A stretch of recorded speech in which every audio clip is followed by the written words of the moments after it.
Good evening to all. चलिए आज का लेक्चर अपन स्टार्ट करेंगे। तो आगे बढ़ने से पहले कुछ आपको कोई डाउट, कुछ समस्या, किसी को कुछ पूछना है किसी को?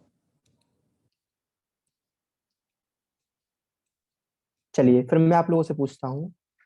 तो मुझे आप ये बताइए, कुछ आहार मैंने आपको ऐसे बताए थे जिनका आपको डेली अभ्यास नहीं करना, यानी लगातार सेवन नहीं करना। बताइए आप लोग, नाम माइक ओपन है आप लोगों का, मुझे नाम बता सकते हैं कौन कौन से आहार ऐसे थे जिनका सेवन लगातार हमको नहीं करना चाहिए? बताइए।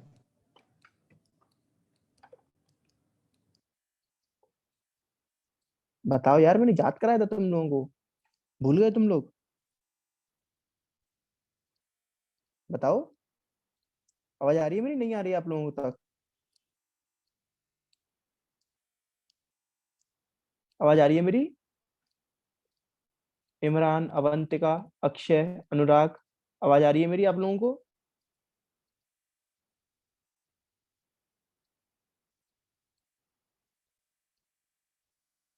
आप लोग अपना माइक ओपन करके बता सकते हैं मुझे, आवाज आ रही है?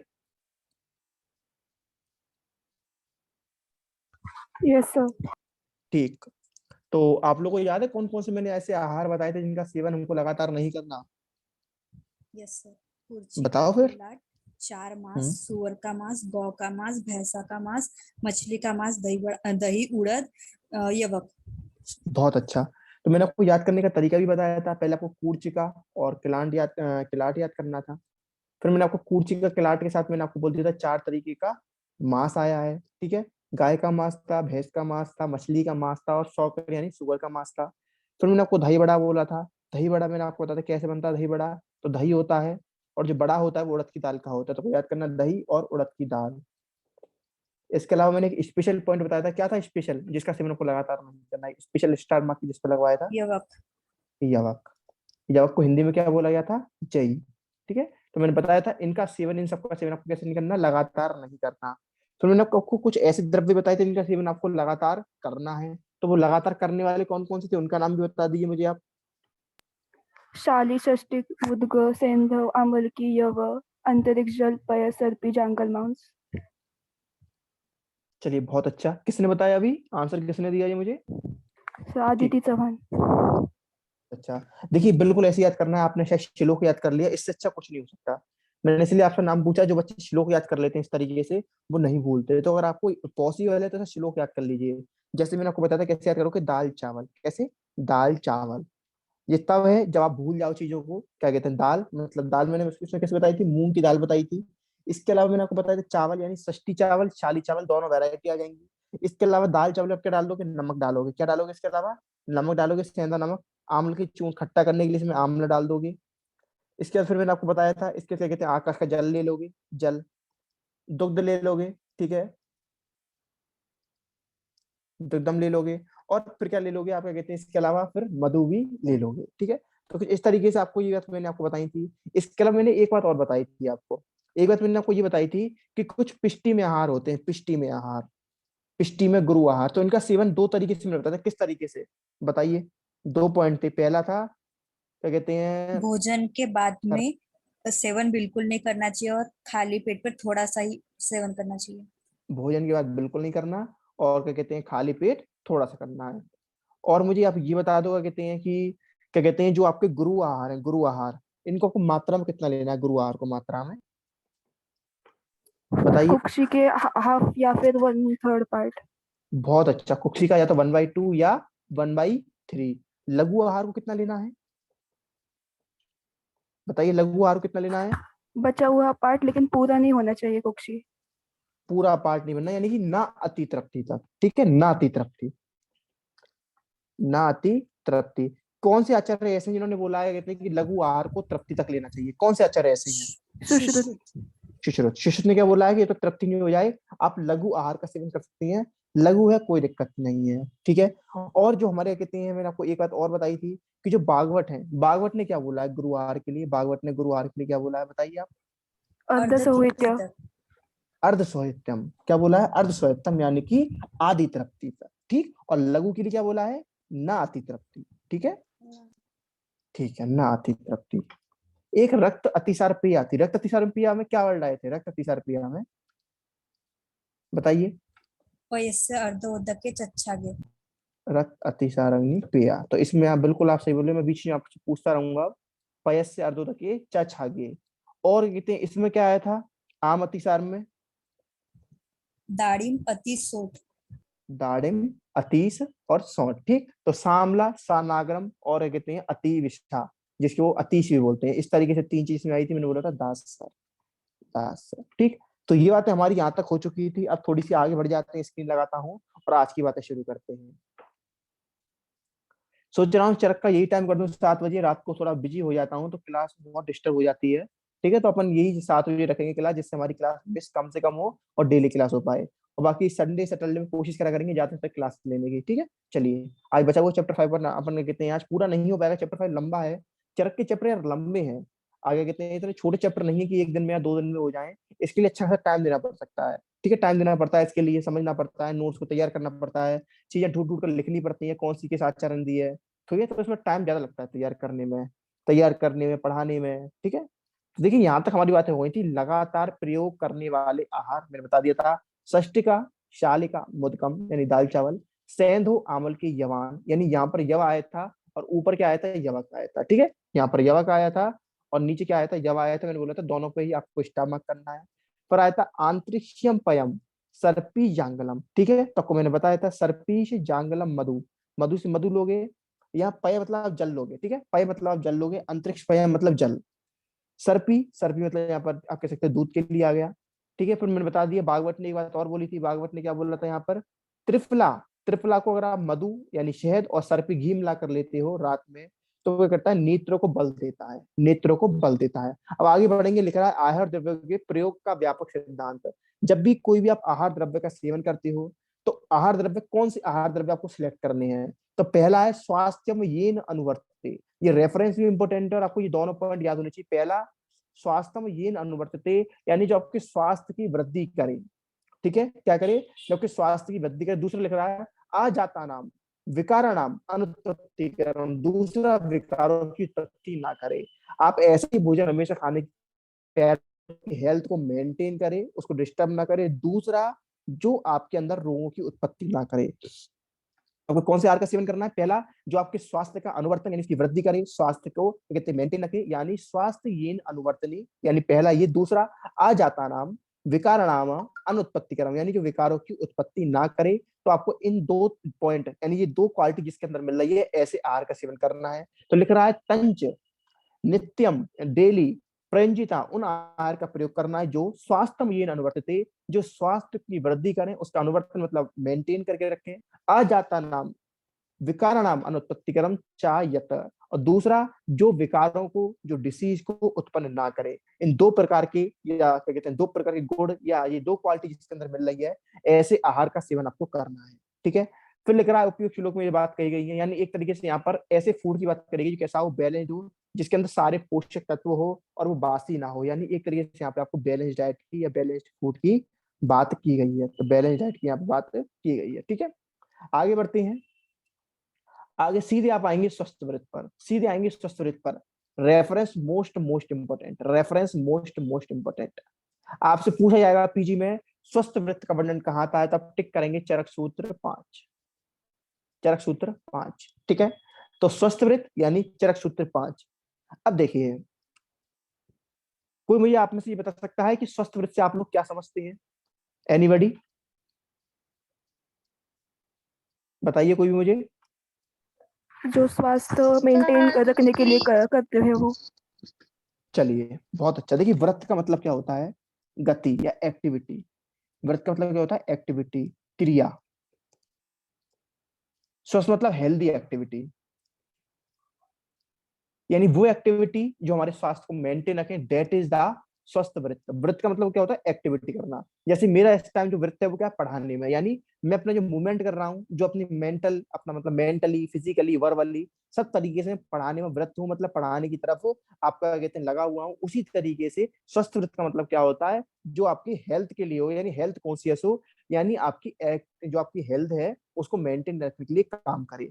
तो पहला देखिए इसमें बात लिख रहा है, पहला श्लोक में ज्यादा कुछ नहीं है। श्लोक में देखिए, जो श्लोक में पढ़ता नहीं, रीड नहीं करता, इसका मतलब ये नहीं है वो छोड़ रहा हूँ, उसमें कुछ ज्यादा इंपॉर्टेंट है ही नहीं, उसमें कोई ऐसी आपके मतलब की काम की बात नहीं है। ठीक है, तो वैसे लिख रहा है इसमें अत ऊर्ध शरीर से कार्यम अक्ष्यम अंजन आदिकम स्वस्थ वृत्यम अभिप्रेत्यम गुणतम साप्रम क्षयते। इसका मतलब क्या है देखिए, इसमें क्या कह रहा है, इसमें सबसे पहले ये कह रहा है, इसमें सबसे पहले नेत्रों के लिए बात की गई है। यानी कुछ कर्म ऐसे बताए गए हैं जो आपके नेत्रों के लिए हित करें, यानी जो आपकी आंखों की रोशनी बढ़ाने वाले, लाइक आपके अंजन, अंजन आंखों में काजल लगाना, आश्चोतन, तर्पण, इन सब के बारे में पढ़ेंगे। लेकिन फिलहाल आपको सबसे पहले ये बताया जा रहा है स्वस्थ व्रत में, यानी स्वस्थ व्रत में सबसे पहले आप ऊपर से बात कर रहे हैं, अध ऊर्ध मतलब ऊपर से, ऊर्ध शरीर की बात हो रही है। और ऊर्ध शरीर में हमारे सबसे ऊपर क्या आती है, चक्षु आते हैं, सबसे पहले हमारी इंद्रिय है चक्षु इंद्रिय। और नीचे लिख भी रहा है चक्षु प्रधानम सर्वेशाम इंद्रियाणाम विर्दुर्वृदा। इसका मतलब क्या है, चक्षु प्रधानम, जो चक्षु है प्रधान है सब इंद्रियों में, सर्व इंद्रियाणाम मतलब सभी इंद्रियों में कौन सी इंद्रिय प्रधान है, चक्षु में।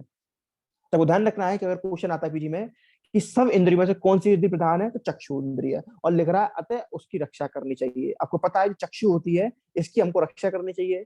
चक्षु से ही हम सारी चीजों को देख सकते हैं, चक्षु के द्वारा ही आप रूप गुण को ग्रहण कर सकते हैं, जिस कारण हमें आसपास की वस्तुओं का ज्ञान होता है कि आसपास के एनवायरमेंट में क्या चल रहा है। तो ध्यान रखना है, लिख रहा है चक्षु प्रधानम सर्वेश हम इंद्रियाणाम विधुर्वदा। इसका मतलब क्या है, जो हमारी चक्षु इंद्रिय है सभी इंद्रियों में प्रधान है और हमें इसकी रक्षा करनी चाहिए, इसे बचाना चाहिए। ठीक है, तो सबसे पहले इसको बचाने के लिए, इसकी रक्षा करने के लिए और इसकी कैपेसिटी बढ़ाने के लिए, जिससे अपने गुणों को, अपने अर्थ को ग्रहण कर पाए, हम सबसे पहले बात करेंगे उन प्रोसेस की, उन क्रियाओं की जो हमारी आंखों की रोशनी को बढ़ाए। तो पहले हम बात करेंगे किसकी, आप ध्यान रखेंगे अंजन की। लिख रहा है इसमें नेत्रों के लिए, तो लिख रहा है अब सामान्य नियम का वर्णन करने के बाद शरीर के लिए आवश्यक नेत्रों के लिए अंजन आदि कार्यों को हम ध्यान में रखकर इनके अनुसार बात करेंगे। तो पहला आता है अंजन। अंजन तो लिख रहा है मोस्ट इंपोर्टेंट पेज हाईलाइट कर दिया है मैंने, सौवीर अंजनम नित्य, सौवीर अंजनम नित्य हितम छड़ो प्रयोजयत पंचम रात्रे अष्ट रात्रे व श्रावण अर्थे रसंजनम। सौवीर अंजनम नित्य, सौवीर अंजन को हम नित्य यानी डेली प्रयोग करोगे, यानी सौवीर कैसे प्रयोग करोगे, डेली। कैसे प्रयोग करोगे, डेली। सौविरंजनम नित्यम हितम अक्षणों प्रयुक्त। और ये क्यों करते हैं डेली, क्योंकि हमारे नेत्रों के लिए हितकर होता है। लिख रहा है हितम अक्ष, अक्ष मतलब आंख, सौविरंजन नित्यम हितम अक्ष यानी हमारी आंखों के लिए हितम होता है। और लिख रहा है प्रयोज्यत, और इसी प्रयोजन के लिए कि हमारी आंखों के लिए हितकर है, इसलिए इसका प्रयोग हम नित्य प्रति करते हैं। फिर लिख रहा है पंचम यात्रे अष्ट यात्रे, यानी एवरी फिफ्थ नाइट और एवरी एट्थ नाइट अपन किसका प्रयोग करेंगे, रस अंजन का। किसका प्रयोग करेंगे, रस अंजन का। और रस अंजन का प्रयोग क्यों करते हैं, क्योंकि वो आंख में क्या करता है, श्रावण, श्रावण मतलब बहाता है। क्या बहाता है, जो आंखों के अंदर दूषित जल, जो दूषित हल क्या कहते हैं, दूषित जल छुपा हुआ है, उसको निकालने के लिए अपन किसका प्रयोग करते हैं, आप रस अंजन का प्रयोग करते हैं। देखिए इस श्लोक में दो बात आई है, दो बातें आपको पता होनी चाहिए कि यहाँ पर दो प्रकार के अंजन बताए गए, सौवीर अंजन और रस अंजन पहले श्लोक में। हालांकि अंजन 5 प्रकार के बताए गए रस रत्न समुच्चय में, जो सेकंड ईयर में रसशास्त्र पढ़ोगे। लेकिन फिलहाल अपन चरक की बात करें, पहले श्लोक में 2 प्रकार के अंजन की बात हुई है, सौवीर अंजन, रस अंजन। सौवीर अंजन का प्रयोग आपको डेली करना है। क्यों करना है, तो लिख भी रहा हितम अक्षणों, यानी जो हमारे नेत्रों के लिए हितकारी है, इसलिए हम इसका प्रयोग डेली करते हैं। दूसरा लिख रहा है रस अंजन के लिए, जो रस अंजन होता है ये क्यों प्रयोग करते हैं अपन, क्योंकि जो हमारी आंखों के अंदर दूषित जल है, उस दूषित जल को निकालने के लिए अपन रस अंजन का प्रयोग करते हैं। और जो रस अंजन होता है इसका प्रयोग अपन पंच यात्रे यानी क्या कहते हैं, कह सकते हो एवरी फिफ्थ नाइट, और दूसरा अष्ट रात्रि मतलब एवरी एट्थ नाइट पर करते हैं। तो ध्यान रखना है कि सौवीर अंजन का प्रयोग डेली करना है और रस अंजन का प्रयोग फिफ्थ और एट्थ डे पर करना है। ठीक है, अब किसी को अगर याद हो अष्टांग हृदय में, तो अष्टांग हृदय में सौवीर अंजन को कब प्रयोग करना है और रस अंजन को कब प्रयोग करना है, ये भी बताया गया है। तो आप बताइए अष्टांग के अकॉर्डिंग, अकॉर्डिंग टू भागवत उन्होंने क्या बताया है, बताइए किसी को पता हो तो कमारिए आप लोग। सर सोविरांचन को हर दिन बोला था और रसांजन रसांजन को को हर वीकली सप्ताह बोला। में। सौवीर अंजन को क्या बोला था, बताइए सौवीर अंजन क्या बोला था, मैं सुन नहीं पाया, आपके अकॉर्डिंग क्या बोला, आप क्या बोले। सोविरांजन को हर दिन और रसांजन को सप्ताह में, एक सप्ताह बहुत में। अच्छा, बिल्कुल बिल्कुल बिल्कुल सही बोल रहे हैं। सौवीर अंजन को चरक की तरह ही बोला है नित्य, सौवीर अंजन को नित्य बोला है, जबकि रस अंजन को जैसे ऊपर पंचरात्रि अष्टरात्रि बोला है चरक ने, भागवत ने बोला है इसको हफ्ते में एक बार या सप्ताह। ठीक है, तो ध्यान रखना है कि सौवीर अंजन नित्य बोला है भागवत ने, और रस अंजन के लिए बोला है सप्तरात्रि या हफ्ते में एक बार। ठीक है, तो ये बात क्लियर हो गई। दूसरा, कोई आपसे पूछ ले टोटल अंजन कितने, तो कोई ध्यान रखना है रस रत्न समुच्चय में 5 बताए गए हैं, सौवीर अंजन, रस अंजन, श्रोतो अंजन, पुष्प अंजन, नीलंजन। डिटेल में आप वहीं पे पढ़ेंगे, यहाँ पढ़ने का मतलब नहीं, हालांकि यहाँ पर दे रखा है 5 के बारे में थोड़ा थोड़ा थोड़ा थोड़ा, कोई मतलब नहीं है यहाँ पर पढ़ाने का पढ़ने का। ठीक है, यहाँ पर कोई बात काम की नहीं, बस बताया गया है। आप इतना याद कर सकते हैं यहाँ पर कि सौवीर अंजन होता है ये एंटीमनी का सल्फर होता है, ठीक है, कह सकते हो एंटीमनी और सल्फर का मिलन होता है, यानी गंधक यानी यौगिक होता है, कह सकते हो जब एंटीमनी और सल्फर मिलते हैं तो जो यौगिक तैयार होता है, कंपाउंड तैयार होता है, उसी को अपन सौरव्यंजन बोलते हैं। जबकि जो रसंजन है, रसंजन, तो रसंजन किसको बोलते हैं अपन? मरकरी के ऑक्साइड को, ठीक है। दूसरा, स्रोतंजन किसको बोलते हैं? एंटीमोनी के सल्फाइड को बोलते हैं। पुष्पंजन किसको बोलते हैं? जिंक ऑक्साइड को बोलते हैं। और नीरंजन लेड सल्फाइड को। बस अगर आप यहाँ से याद करना चाहो तो आप क्या कहते हैं, इसे क्या कहते हैं, मॉडर्न रिलेशन को याद कर सकते हो। एक मिनट लाइन पर रहेंगे आप लोग।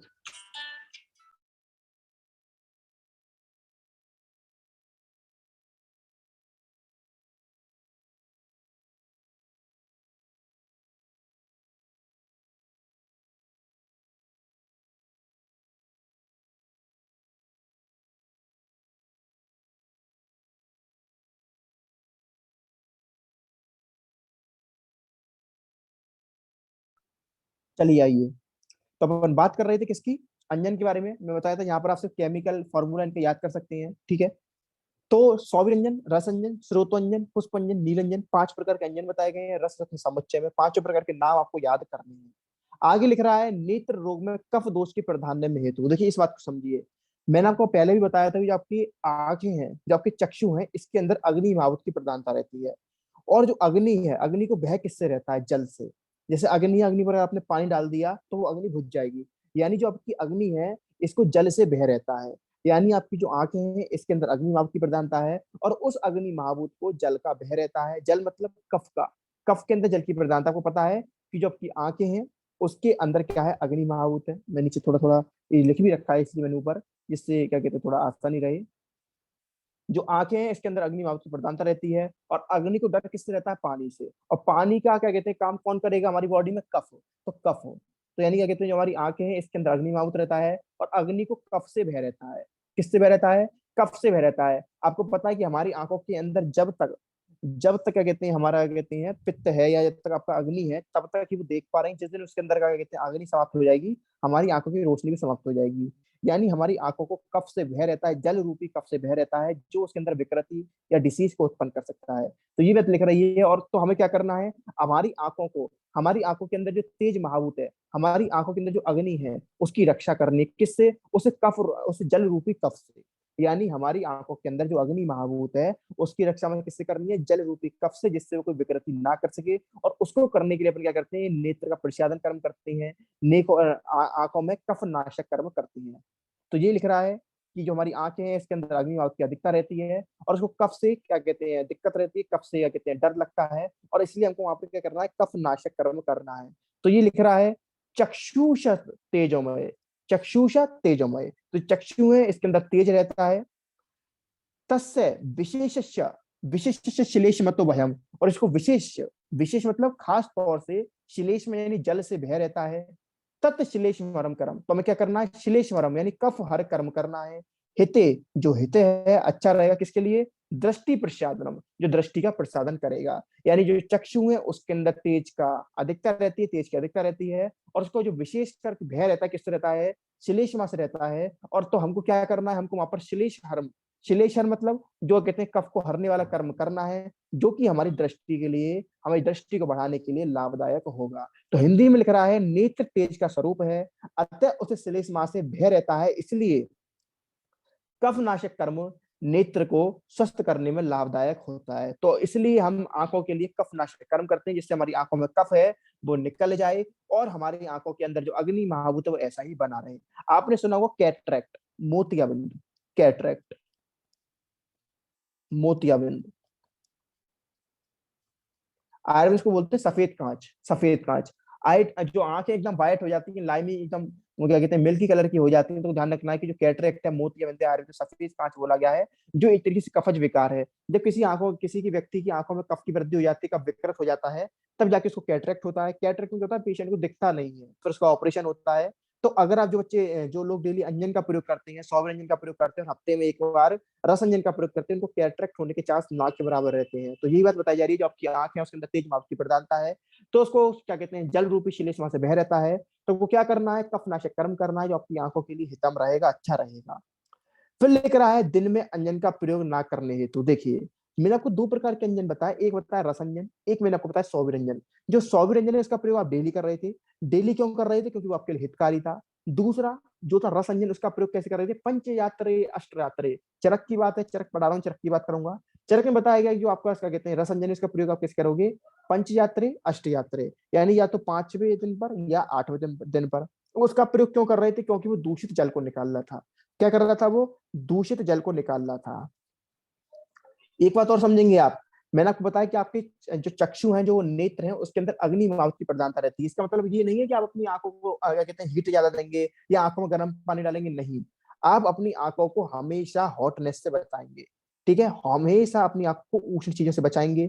ये नहीं कि आंखों में गर्म पानी डाल रहे हो। इसलिए क्या कहते हैं भागवत अगर आपने पढ़ी होगी ढंग से तो उसमें बताया भी था कि आपको अपनी इंद्रियां, आपके सिर का स्नान ठंडे पानी से कराना, और आपके यानी आपका जो ऊर्ध्व भाग है, यानी आपके कंधे के ऊपर का जो भाग है, जो इंद्रियां है, ज्ञान इंद्रियां, उनमें जो स्नान कराना है वो आपको शीतल जल से कराना है। और जो अधोभाग नीचे का हिस्सा है, आपको जो वहां पर स्नान कराना है वो ठंडे, वो आपको गर्म जल से कराना है।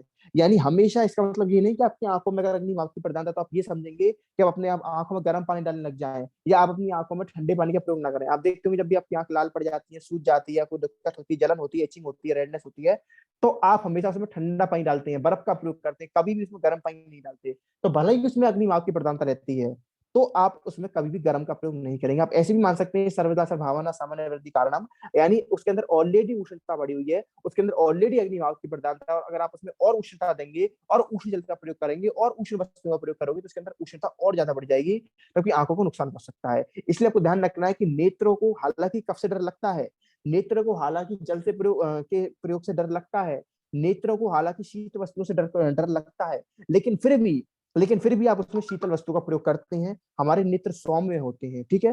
तो यही बात इसमें कही गई है, जो आपका सौविरंजन है इसका प्रयोग आप डेली कर रहे हैं, क्यों? क्योंकि वो आपके नेत्र के लिए हितकर है। जबकि जो रसंजन है इसका प्रयोग आप क्या कहते हैं हफ्ते में एक बार कर रहे हो, क्यों? क्योंकि ये क्या कहते हैं हफ्ते में एक बार, या पंच यात्री अष्ट यात्रा भी कर रहे हो, मतलब एक तरीके से एवरेज माने तो हफ्ते में एक बार कर रहे हो, क्यों? क्योंकि वो जल को निकालता है। अब जल को निकालना है मतलब एक तरीके से गर्म क्रिया कर रहा है, उष्ण क्रिया कर रहा है, यानी लेखन कर्म कर रहा है, श्रावण कर्म कर रहा है, निकाल रहा है जल को। तो ध्यान रखोगे कि जो क्या कहते हैं रसंजन है इसका प्रयोग कभी भी आप दिन में नहीं करोगे, क्यों? क्योंकि ऑलरेडी जल को निकालना, और दिन में इतनी उष्णता रहती है, इतनी सूरज की किरणें तेज रहती है, अगर आपने उसमें रसंजन का प्रयोग करा तो हमारी आंखों को नुकसान पहुंचेगा। क्यों? क्योंकि ऑलरेडी क्या कहते हैं गर्मी की वजह से दिन में हमारी आंखें परेशान रहती हैं, इतनी रोशनी, इतनी उष्णता पड़ती है, और ऊपर से आप उसमें क्या कहते हैं रसंजन का प्रयोग कर रहे हो, तो बचा हुआ जल रसंजन ने निकाल दिया। यानी ऑलरेडी गर्मी की वजह से हमारी आंखों को जो जल भाग था वो क्या कहते हैं कम हुआ पड़ा था, वो शून्य हुआ पड़ा था, निकल रहा था, और आपने क्या करा उसमें रसंजन का प्रयोग कर दिया। तो यही लिख रहा है कि नेत्रों में कफ नाश है, कफ का नाश करने वाला तीक्ष्ण अंजन है। कौन सा है ये? रसांजन की बात हो रही है। यानी लिख रहा है नेत्रों में कफ नाशक तीक्ष्ण अंजन, यानी नेत्रों में जो कफ का नाश कर रहा है, जो तीक्ष्ण अंजन है, यानी यहाँ पर रसांजन की बात हो रही है, उसका प्रयोग दिन में नहीं करना। क्यों नहीं करना? क्योंकि विरेक निकालने के कारण, जल निकालने के कारण दुर्बल दृष्टि सूर्य के प्रकाश से कमजोर हो जाती है। यानी ये भी जल निकाल रहा है, यानी रसांजन भी जल निकाल देगा, सूर्य की किरणें भी जल निकाल देंगे, यानी डबल डबल जल निकल गया। तो इससे क्या होगा? आपकी दृष्टि कमजोर हो जाएगी, दुर्बल हो जाएगी। इसलिए जल निकालने के लिए जिस अंजन का प्रयोग होता है उसे निश्चित रूप से रात्रि में ही करना चाहिए। यानी जिस अंजन का प्रयोग आप जल निकालने के लिए कर रहे हो, लाइक रस अंजन हो गया, उसका प्रयोग हमेशा आप रात्रि में करोगे। क्यों? क्योंकि ये भी जल निकालेगा, दिन में सूरज की किरणों के कारण हमारी आंखें ऑलरेडी क्या कहते हैं रूख हो चुकी हैं, रूखी सूखी वैसी हो चुकी हैं, बच्चा कच्चा जल रसंजन निकाल दिया तो कबाड़ा हो जाएगा। लेकिन जो सौविरंजन है इसका प्रयोग आप दिन में भी कर सकते हैं, क्योंकि सौविरंजन हमारे नेत्र के लिए हितकारी है, और वो जल निकालने का काम नहीं कर रहा। नीचे लिख रहा है जिस अंजन का प्रयोग नेत्र से जल निकालता है उनका प्रयोग केवल रात्रि में करना है, परंतु जिनके प्रयोग से जल नहीं निकलता, केवल नेत्र प्रसादन होता है, केवल नेत्र प्रसादन, मैंने बताया था नेत्र प्रसादन नेत्र के हितकर कौन सा है? सौविरंजन। तो उसका प्रयोग दिन में भी किया जा सकता है, यथा जैसे कि सौविरंजन। तो क्लियर है यहाँ तक? सब बच्चों को बता दीजिए एक बार, यहीं से माइक पे बता दीजिए कोई समस्या यहाँ तक, कोई समस्या आई हो यहाँ तक? Yes sir. ठीक, चलिए फिर आगे लिख रहा है अंजन से लाभ के बारे में उपमा, यानी अंजन के क्या क्या लाभ हैं मैंने आपको बता दिया। अंजन किस तरीके का होता है, कौन कौन सा है, सौवीर है, कौन सा है, नेत्र में कफ दोष है तो कौन से अंजन का प्रयोग करेंगे, क्या कहते हैं हफ्ते में कौन सा लगाएंगे, पंच यात्रा अष्टयात्रा में कौन सा लगाएंगे, या फिर कहते हैं कौन से को दिन में लगाएंगे, किसको दिन में नहीं लगाएंगे। अब बात करते हैं क्या क्या फायदे होंगे, हम लगा रहे हैं क्या क्या फायदे होंगे। तो लिख रहा है यदा ही कनक आदि नाम, ऊपर लिख रहा है यथा ही कनक आदि नाम मलिनाम विविध विविध आत्मनाम। ठीक है, इसका मतलब क्या है? पूरा श्लोक पढ़ देता हूं पहले।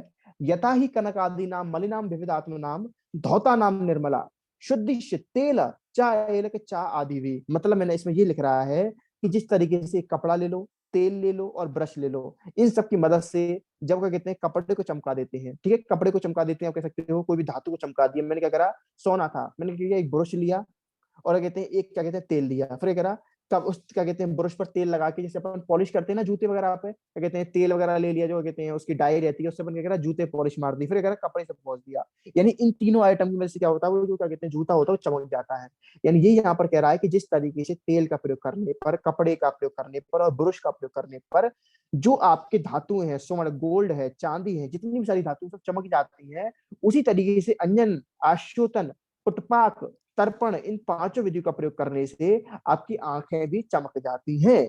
ठीक है, तो ये लिख रहा है यदा ही कनकादीनम, जिस तरीके से आपकी आंखें मलिनम विविधात्मक, गंदी हो जाती है, धौतानम निर्मला, और क्या कहते हैं हम तेल वगैरह के द्वारा धातुओं को शुद्धि करते, धौतना मतलब धातुओं की निर्मला मतलब शुद्धि करते हैं, किसके द्वारा, तेल के द्वारा, कपड़े के द्वारा, बुरुष के द्वारा, उसी तरीके से एवं नेत्रेशु मर्त्य नाम अंजनम आश्रितम आदि भी, तो इन्हीं क्रियाओं द्वारा दृष्टि निराकुला, भाति निर्मले, नवसी आनंदत, तो इसी तरीके से क्या कहते हैं हमारी आंखें होती कैसी हो जाती है, चंद्रमा की तरह चमकती है। ठीक है, कब चमकेंगी, जब आप आश्योतन, अंजन, इन विधि का प्रयोग करोगे। कौन कौन सी विधि है, 5 है, तर्पण है, पुष्पाक है, शेक है, आश्योतन, अंजन है। एक एक करके थोड़ा थोड़ा सबके बारे में बता देता हूं। पहला है तर्पण।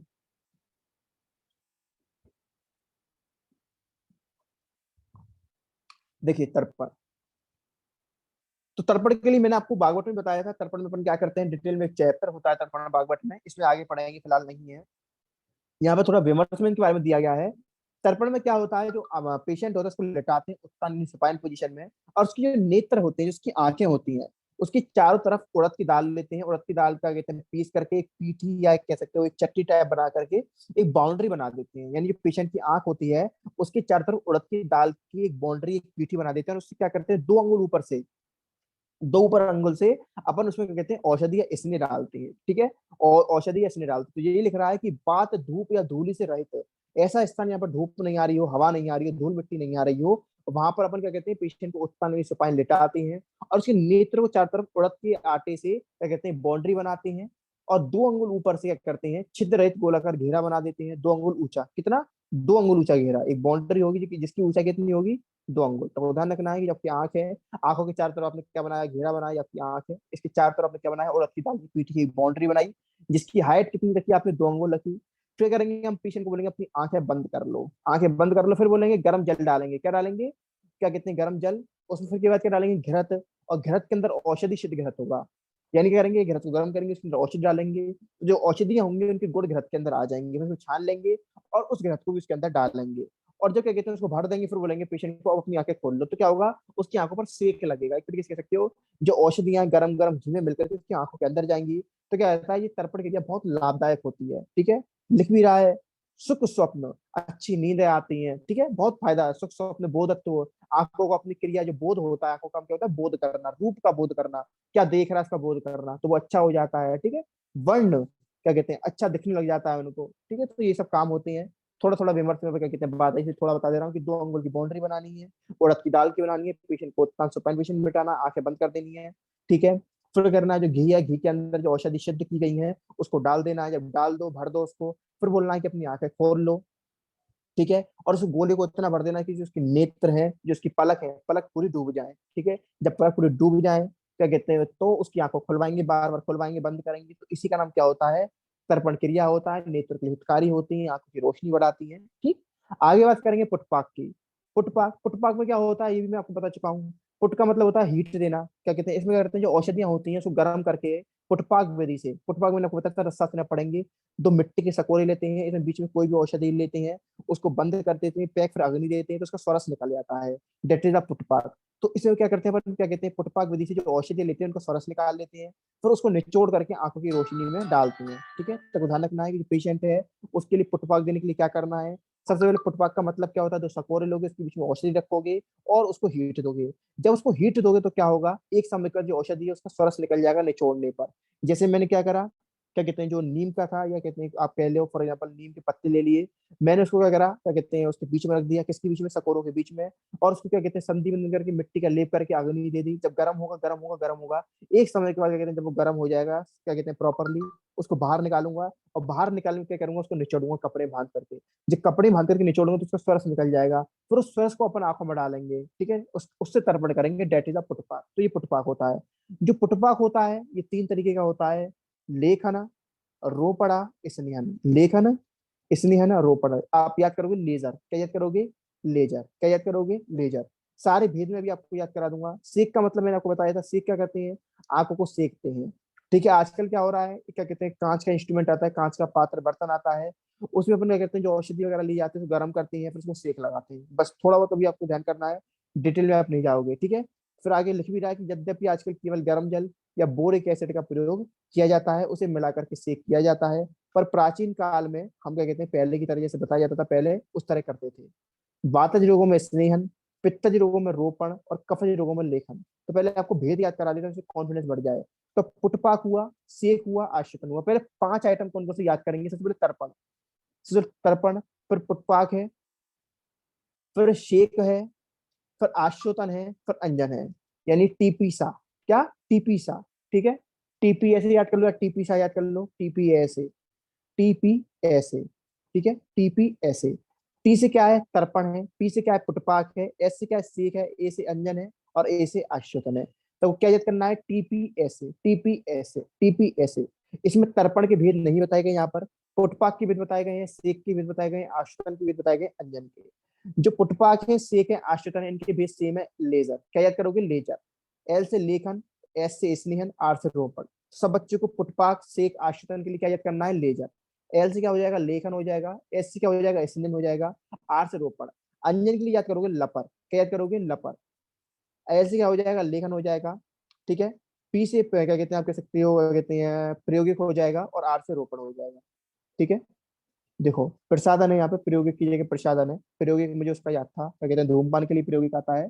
तो ध्यान करना है कि यहाँ पर कौन सा पी है, प्रयोगिक नहीं है, यहाँ पे प्रसादन है। तो अंजन के लिए क्या हो जाएगा, लेखन हो जाएगा, प्रसादन हो जाएगा, और रोपण हो जाएगा। यानी सबसे पहले आपको 5 क्रम की बात करी जाए तो कौन सी है, टीपीएसए। क्या है, टीपीएसए।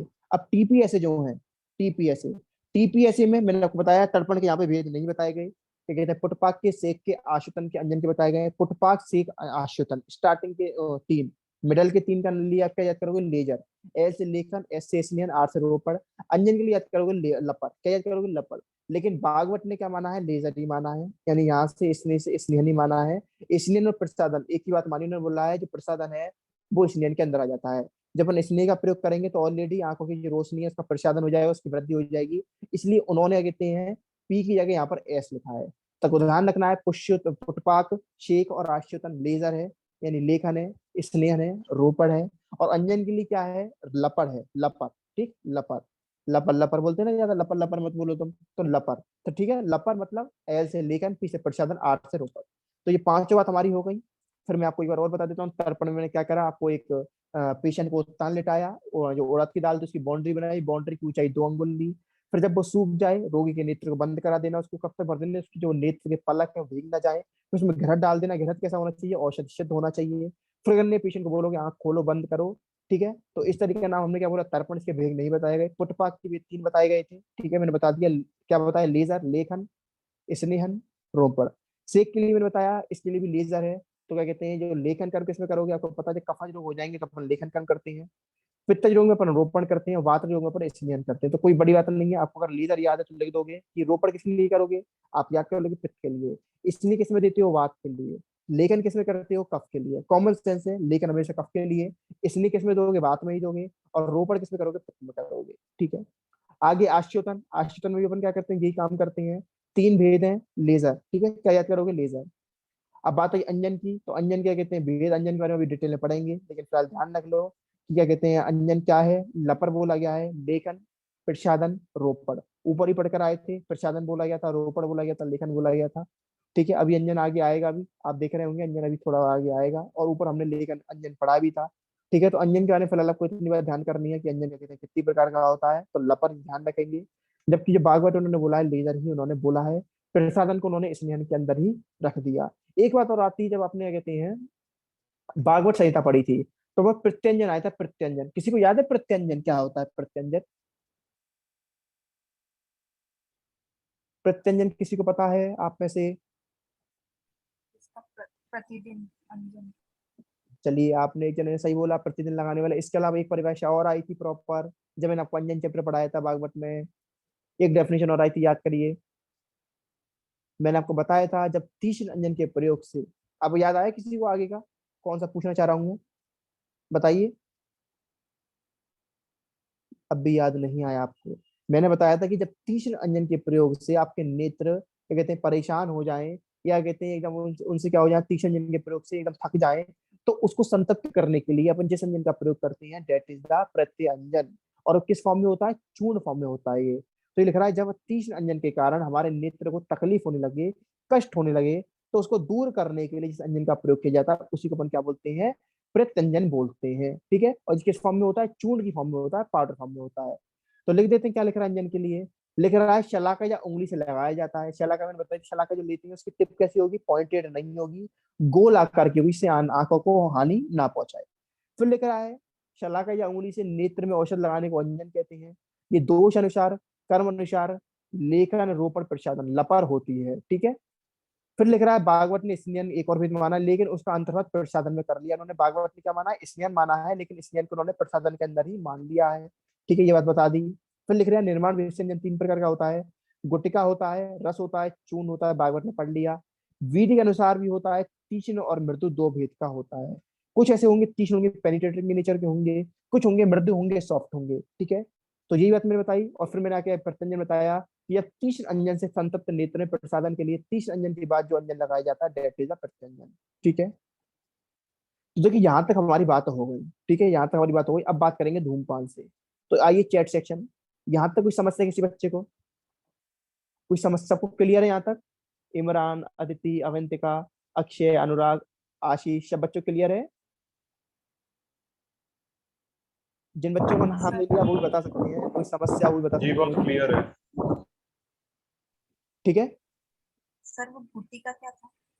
गुटिका यार एक तरीके से क्या कहते हैं, जैसे तीन फॉर्म बताई गई हैं, तो गुटिका आप कह सकते हो एक प्रिपरेशन होती है। ठीक है, अभी डिटेल में क्या कहते हैं जब अपन ये चैप्टर पढ़ेंगे पंचकर्मा वाले, वहां पर इसकी बात आएगी, लेकिन फिलहाल आपको ध्यान रखना है एक तो कहते हैं चूर्ण बताया गया है इसके लिए, एक इसके अलावा चूर्ण के अलावा इसमें रस क्रिया बताई गई है, और एक गुटिका। गुटिका आप कह सकते हो छोटी छोटी गोली टाइप बना लेना।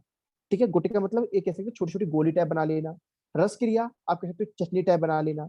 चूर्ण मतलब आप कह सकते हो इसमें पाउडर फॉर्म में। तो अंजन होता है तीनों तरीके से आता है, गोली की फॉर्म में आता है गुटिका, जिसको बोला गया गुटिका मतलब होता है गोली।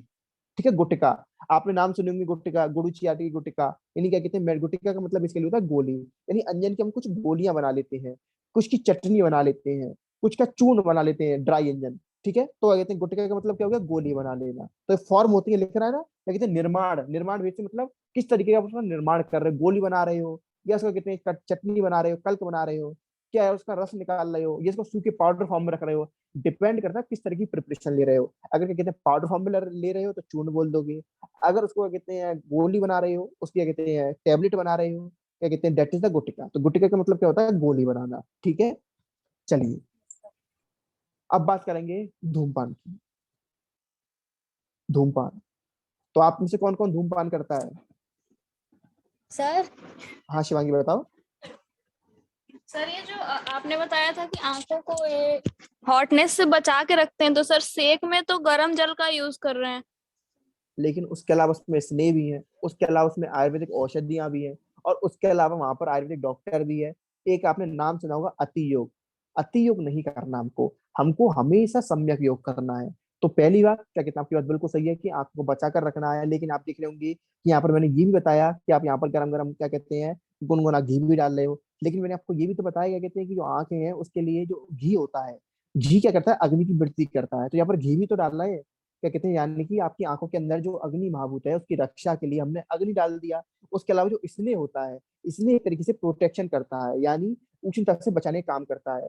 ठीक है, और उसके अलावा कुछ औषधियां लेती हैं जो सौम्य नेचर से होती है, यानी ठंडी होती है, शीत विद्य होती है, जो आपकी आंखों को ज्यादा नहीं क्या कहते हैं उष्णता देती। ठीक है, क्लियर है शिवांगी? तो इसके अलावा आपको ध्यान रखना है कि आपने यहाँ पर घी और क्या कहते हैं कुछ ऐसी औषधि का प्रयोग करा है जो शीतवीर है, सौम नेचर की है, जिस कारण वो अग्नि को क्या कहते हैं ज्यादा नहीं बढ़ाती और आंखों को उष्णता ज्यादा नहीं देती है। ठीक है, क्लियर शिवांगी? Yes sir. चलिए बात करेंगे अब धूमपान की। तो मैं आप लोगों से पूछ रहा था आप में से कौन कौन धूमपान करता है? क्यों इमरान, धूमपान तो नहीं करते तुम लोग? नो सर, कभी नहीं। कभी नहीं ना, ठीक है। तो आपको ध्यान रखना है पेशेंट को धूमपान कराना है, और धूमपान कौन सा कराना है जो आज हम पढ़ेंगे वैसा धूमपान कराना है। तो सबसे पहले यहाँ पर धूप बत्ती बनाई जा रही है। अब धूप बत्ती क्या होती है, ये सब बातें हमारी क्या कहते हैं फर्स्ट ईयर में कर रही थी, आप सब लोग कर कर आ रहे होंगे, लेकिन मैं ये मान के चल रहा हूँ कि कुछ लोग नए हैं। ठीक है, तो उसको मैं समझाता हूँ। देखिए क्या होता है, एक होता है होल्डर, सिगरेट होल्डर। ठीक है, एक होता है सिगरेट होल्डर इस तरीके का। ठीक है, यहाँ से अपन माउथ लगाते हैं, इधर से अपन मुंह में लेते हैं, और इधर से क्या कहते हैं धुआं निकलता है, कह सकते हो। ये कहते हैं आगे का साइड है, और ये साइड है जिधर अपन अपना माउथ लगाते हैं। ठीक है, इस तरीके से। तो देखिए क्या होता है, आप लोगों ने हुक्का देखा होगा, ये चिलम देखी होगी, चिलम। जानते हो आप लोग चिलम? कोई ऐसा जो चिलम को ना जानता हो? चिलम, देखिए चिलम क्या होती है, बेसिकली प्लास्टिक की या लकड़ी की या मिट्टी की एक टाइप की रचना होती है, स्ट्रक्चर होता है। इसके बीच में बन के रखते हैं बर्ती, रखते हैं बर्ती, मतलब कह सकते हो जिसको फूकना है। ठीक है, एक बर्ती टाइप। ठीक है, जौ के आकार की होती है बर्ती, तो उसी आकार की मैं बना देता हूँ। बीच में से मोटी, साइड से पतली, लाइक कॉन्वेक्स लेंस की तरह।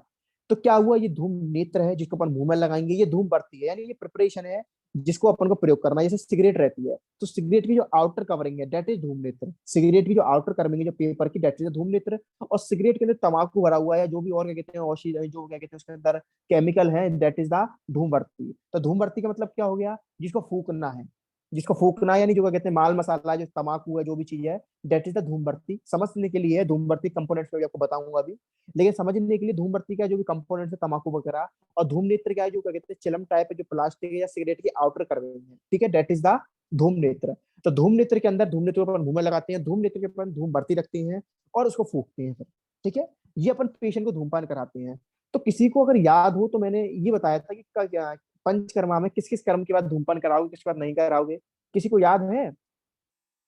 मैंने बताया था कुछ। विरेचन के बाद धूमपान कराएंगे। विरेचन के बाद धूमपान कराएंगे, अच्छा, और वमन के बाद? वमन और स्नेहन के बाद। वमन और स्नेहन की बात कराएंगे। चलिए नई नई बातें निकल के आ रही हैं, हालांकि मैंने क्या कहते हैं बताई थी, लेकिन फिर भी मैं आज दोबारा बता देता हूँ। चलिए मैं व्हाइट बोर्ड लगाता हूँ और कुछ बातें आपको बता देता हूँ। तो मैंने आपको बताया था वमन और नस्य। इसके बाद आपको धूमपान कराना है नहीं कराना, बताइए, यस और नो, यस बताइए, यस और नो। कराना है। यस, कराना है, यस। और विरेचन नहीं कराना। और वस्ती के बाद धूमपान कराना है नहीं कराना, बताइए। नहीं कराना। आप तो बोल रही थी अभी गायत्री क्या कहते हैं ये विरेचन के बाद धूमपान कराना है। तो हमेशा ये कंफ्यूजन ना हो इसलिए एक ट्रिक याद करोगे, वी से वी, नस यानी वन, जंगल। वन मतलब जंगल। यानी आप लोगों ने देखा होगा धूमपान करते हैं खुले एरिया में नहीं कर सकते, चलो आप लोग अभी हॉस्टल में हो कर सकते हो, लेकिन जब घर जाओगे तो बाहर रोड पर नहीं कर सकते। किसी रिलेटिव ने, किसी जानकार ने देख लिया तो घर पर वाट लगी जाएगी, घर में नहीं घुसने दिया जाएगा। यानी अगर हमको घर पर जाके धूमपान करना है तो हम कहाँ जाएंगे, जंगल में जाएंगे। ठीक है, तो अब इस तरीके से याद कर सकते हो कि अगर आपको धूमपान करना है तो कहाँ जाएंगे, वन में जाएंगे, क्या ऐसे स्थान पर जाएंगे, ऐसी जगह पर जाएंगे जहाँ पर कोई देखे ना आपको, तो वन में जाएंगे, वहां धूमपान करेंगे। दूसरा मैंने बताया था, जब बी यानी बीवी, जब आपकी शादी हो जाएगी, आपकी वाइफ आ जाएगी तो आपको धूमपान करने देगी, नहीं करने देगी। तो कुछ ध्यान रखना है कि जब क्या कहते हैं आपकी बीवी आ जाएगी, आपकी शादी हो जाएगी, तो आपको धूमपान नहीं करने देगी। तो याद करना है कि अगर आपको धूमपान करना है तो आप कहाँ जाओगे, जंगल में जाओगे, वन में जाओगे। ठीक है, वन में जाओगे, यानी वहां से वमन, ना से नश्य। और जब आपकी शादी हो जाएगी तो आपकी बीवी आपको दारू या सिगरेट नहीं पीने देगी, आपको जिंदगी को एंजॉय नहीं करने देगी। ठीक है, जीना मुश्किल कर देगी। तो याद करना है बीवी नहीं, बीवी नहीं, बीवी आ गई, अब नहीं पी पाएंगे हम सिगरेट। तो बी से विरेचन, बी से वस्ती। तो धूमपान नहीं कराना है, ना विरेचन की बात कराना, ना वस्ती की बात कराना। वमन के बाद आपको धूमपान कराना है, नस्य की बात कराना है। वमन के बाद धूमपान क्यों कराना होता है, इसका रीजन ही मैंने बताया था फर्स्ट ईयर पढ़ाई थी। तो देखिए जो वमन होता है, वमन के बाद क्या कहते हैं, वमन जो होता है क्यों कराते हैं, कफ को निकालने के लिए। क्यों कराते हैं, कफ को निकालने के लिए। तो क्या होता है, जो धूमपान होता है, धूमपान अपन कब कराते हैं, कफज विकारों में और वातज विकारों में। कफज और वातज विकारों में धूम्रपान का प्रयोग कराते हैं। पित्तज विकारों में धूम्रपान प्रयोग जनरली नहीं कराते। थोड़ा बहुत पित्तज विकार तो बात अलग है, लेकिन मेनली अगर किसी को पित्त प्रदान रोग है या किसी को किसी के पित्त वृद्धि हो गई है तो अपन धूम्रपान नहीं कराएंगे। आगे पढ़ेंगे कि धूम्रपान किसको नहीं कराएंगे, उसमें ये भी आएगा कि जिसके अंदर पित्त की वृद्धि हो गई है, जो पित्त प्रकृति का है या जिसको रक्त पित्त का मरीज है, उसको अपन धूम्रपान नहीं कराते। क्यों? क्योंकि उसके अंदर ऑलरेडी उष्ण कैरेक्टर बढ़ा हुआ है। तो वमन क्यों करा रहे हैं? कफ को निकालने के लिए। अगर बाई चांस वमन का थोड़ा सा कफ रह गया है तो कफ को निकालने के लिए, कफ का निवारण करने के लिए अपन धूम्रपान का प्रयोग कराते हैं। ठीक है, तो जो कफ होता है वो बेसिकली आपको पता है आपके हेड रीजन में रहता है, और जो धूम्रपान होता है ये हेड रीजन की ही मेनली चिकित्सा करता है, हेड रीजन की, सिर भाग की। ठीक है, चलिए आइए बात करते हैं आगे की।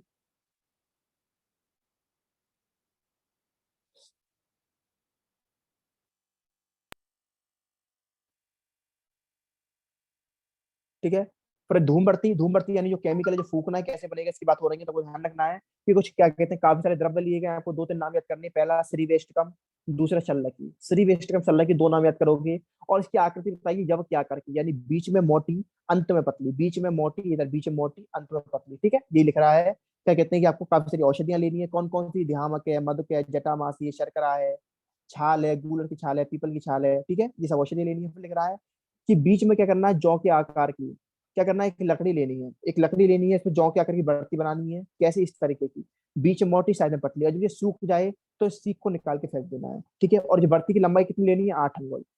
तो इस बढ़ती की लंबी कितनी है? 8 अंगुल। ध्यान रखोगे सीख की लंबाई अलग चीज है, बढ़ती की लंबाई अलग चीज है। सीख मतलब जिसे वर्ती बना रहे हो, जैसे आप लोगों ने सॉफ्टी खाई होगी, या सॉरी सॉफ्टी मतलब आपने कुल्फी खाई होगी। कुल्फी, कुल्फी क्या होती है? डंडी होती है, डंडी के ऊपर क्या कहते हैं, कुल्फी लगी रहती है, कुल्फी बनाते हैं। तो डंडी की लंबाई अलग रहती है, कुल्फी की लंबाई कम रहती है। अब आप मुझे बताइए कुल्फी की लंबाई ज्यादा रहती है, डंडी की लंबाई ज्यादा रहती है? बताइए। आप सब लोगों ने आइसक्रीम खाई होगी, जो स्टिक आती है, चौकोबार हो गई, ऑरेंज हो गई, उसमें आइसक्रीम ज्यादा होती है या स्टिक ज्यादा लंबी होती है? स्टिक। स्टिक ज्यादा लंबी होती है। फॉर एग्जाम्पल ये स्टिक है, तो स्टिक के ऊपर कुछ इस तरीके से आइसक्रीम की कोटिंग रहती है, इस तरीके से आइसक्रीम की कोटिंग रहती है। यानी ये क्या है? सीक है। ये क्या है? एक तरीके से सीक है। और ये क्या है? वर्ती है। यानी जो वर्ती है, वर्ती की लंबाई कितनी बताई है आचार्य ने? तो ध्यान रखना है, आचार्य चरक ने वर्ती की लंबाई कितनी बताई है? 8 अंगुल। कितनी बताई है? 8 अंगुल। ठीक है, जबकि सीख की लंबाई इन्होंने नहीं बताई। ठीक है, अब जो वर्ती है, वर्ती को किसमें लगाएंगे अपन? बताइए आप लोग, वर्ती को किसमें लगाएंगे?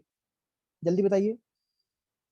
अगर वर्ती को मुझे पीना है तो डायरेक्ट फिर पी लूंगा, मुंह में लगा के फिर जला लूंगा। वर्ती को लगाएंगे किसमें? धूम नेत्र में। धूम किसमें लगाएंगे? धूम नेत्र में। और धूम नेत्र किसका बना हुआ होता है? आपको याद करना है कि धूम नेत्री वस्ती नेत्र की तरह बनता है। जिस धातुओं का, जिस क्या कहते हैं मेटल्स का वस्ती का नेत्र बनता है, उसी तरीके से धूम नेत्र बनता है। और जो धूम नेत्र होता है, धूम नेत्र में ही आपको कहते हैं जो वस्ती होती है, सॉरी जो वर्ती होती है, धूम वर्ती, उसको लगाते हैं। और जो धूम वर्ती की आकृति कैसी है बताइए? धूम वर्ती की आकृति शेप कैसी है? यव के जैसी। यव की यव सन्निभाम, यव सन्निभाम। ठीक है, जितना हो सके छोटे मोटे टर्म के आप, मैं भी नहीं बोल रहा आप श्लोक याद करो, लेकिन बस यव सन्निभाम हाईलाइट कर रखा है, यव सन्निभाव। और अगर आपसे द्रव्य पूछे, 3-4 द्रव्य आपको पता होने चाहिए। एक श्रीवेष्टक याद कर लेंगे, एक शल्लक याद कर लेंगे, एक चंदन याद कर लीजिएगा, एक हीवर याद कर लीजिएगा। हीवर, चंदन, श्रीवेष्टकम, शल्लक, दो तो आपको याद करनी है, श्रीवेष्टकम शल्लकी। बाकी आपकी श्रद्धा जितनी याद हो सके, गूगल याद कर लोगे, शर्करा याद कर लोगे, प्रेंगु याद कर लोगे, हरेणु को याद कर लोगे, ये आपके ऊपर है जितनी आपकी श्रद्धा है। 2 द्रव्य आपको याद करनी है, श्रीवेष्टकम शल्लकी। और जो जौ की वर्ती है, ठीक है, जो वर्ती है धूम वर्ती, मैंने आपको बताया इसकी आकार क्या है आपको? यव सन्निभम, यानी यव के आकार की, यानी कॉन्वेक्स लेंस की तरह। बीच में कैसी लेनी है? इस तरीके की आपको लेनी है, बीच में मोटी, साइड में पतली, यव सन्निभम। ये टर्म आपको पता होना चाहिए। यव सन्निभम किसने बोला है? आचार्य चरक ने बोला है। आचार्य चरक ने वर्ती की लंबाई कितनी बताई है? 8 अंगुल बताई है। लेकिन आचार्य चरक ने जो सीख है, सीख की लंबाई नहीं बताई। हाँ, लेकिन सीख की लंबाई किसने बताई है? हमारे आचार्य बागवत ने सीख की लंबाई बताई है। तो मैंने यहाँ पर लिख दिया है कि सीख की लंबाई किसने बताई है? आचार्य बागवत ने बताई है। कितनी बताई है? 12 अंगुल। तो ध्यान रखना है कि आचार्य बागवत ने सीख की लंबाई 12 अंगुल बताई है। ठीक है, तो आपको यहाँ तक पढ़ते हुए आना है। बेसिकली कल अपन यहीं से स्टार्ट करेंगे। थोड़ा सा और बता देता हूँ कि हमारा टॉपिक पूरा हो जाएगा। बस एक बात और बता देता हूँ कि ये बात किसी कर रहे हैं अपन? प्रायोगिक धूमपान की कर रहे हैं। ठीक है, प्रायोगिक धूमपान होता है, स्नेहिक होता है, सरोवरेचनिक। 3 टाइप का धूमपान आपके आचार्य चरक ने बताया है, प्रायोगिक, सरोवरेचनिक, स्नेहिक। पहले बात करी हमने प्रायोगिक की। प्रायोगिक में क्या बात करी? धूमबत्ती का निर्माण बताया, इन द्रव्यों के नाम पता होने चाहिए। फिर मैंने बत्ती का आकार बताया, जौ के आकार की, बीच में से मोटी, साइड में पतली। कितनी लंबी लेनी है? 8 अंगुल लंबी बनानी है। कैसे बनाओगे? सीख लोगे, एक सीख पर उसको सुखाओगे, जब वो सूख जाएगी तो उसको निकाल करके धूम नेत्र में लगा करके पीना फूकना शुरू कर दोगे। फिर जो बागवट है, बागवट क्या बोलते हैं, जो लेप लेप करोगे, यानी जो सीख पर वर्ती बनाओगे, जो सीख पर वर्ती बनाओगे कैसे बनाओगे, 5 बार लेप करोगे। एक बार सीख ली, इस पर लेप करा, फिर वो सूख जाएगा, फिर दोबारा लेप करना, इस तरीके से आपको 5 बार लेप करना है। और बागवत ने सीख की लंबाई कितनी बताई है, लिख भी रहा है, बागवत ने सीख की लंबाई 12 अंगुल बताई है। ठीक है, तो को मैंने यहाँ पर लिख दिया, सीख की लंबाई सुश्रुत ने नहीं बताई है, लिख भी रहा है यहाँ पर, क्या कहते हैं कि यहाँ पर सीख की लंबाई नहीं बताई गई। कहाँ पर नहीं बताई गई, सुश्रुत चिकित्सा 40 में, सुश्रुत चिकित्सा 40 में जहाँ पर इन सबका धूमपान का वर्णन आया है, वहां पर सीख की लंबाई नहीं बताई। लेकिन बागवत ने सीख की लंबाई कितनी बताई है, 12 अंगुल बताई है।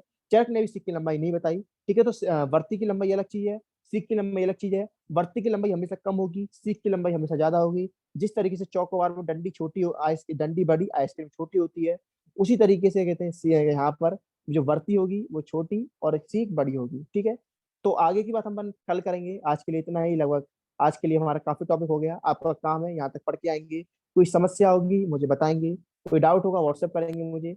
बाकी अपन मिलेंगे कल, कोई समस्या हो आप क्या कहते हैं बता सकते हैं, व्हाट्सएप कर सकते हैं।